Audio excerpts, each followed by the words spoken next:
Ya zıp falan ya. Kulum kolaysa biraz.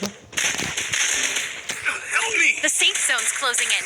You'll be taking lots of damage outside the zone. Yedim. Ya yedim.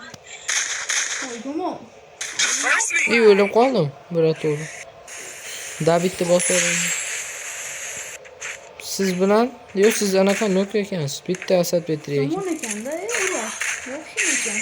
Asad Bey bir narsa yomon ekanmi? Bir narsalar qilish bo'ladi.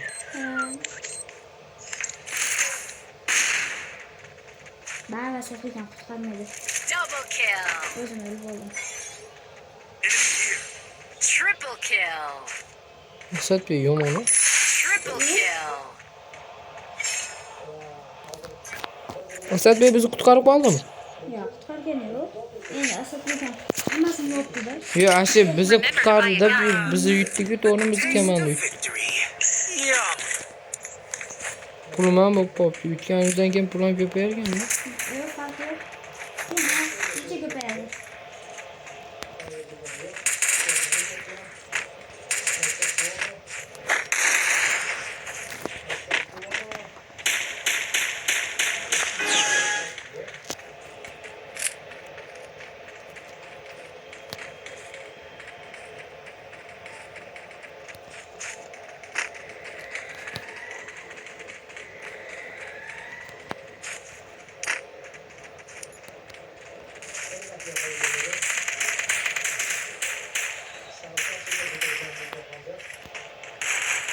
First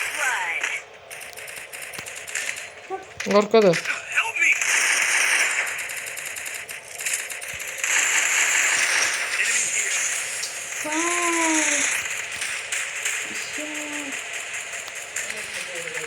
İnşallah.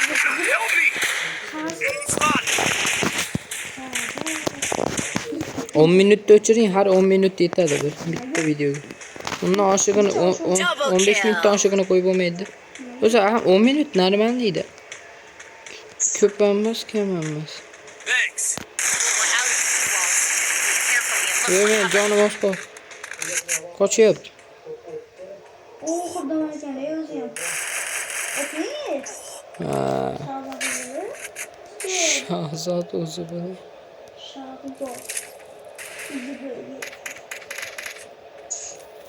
Ben chiqib ketdim. Nimaga? Zerikib ketdim. Uncha olmaydi.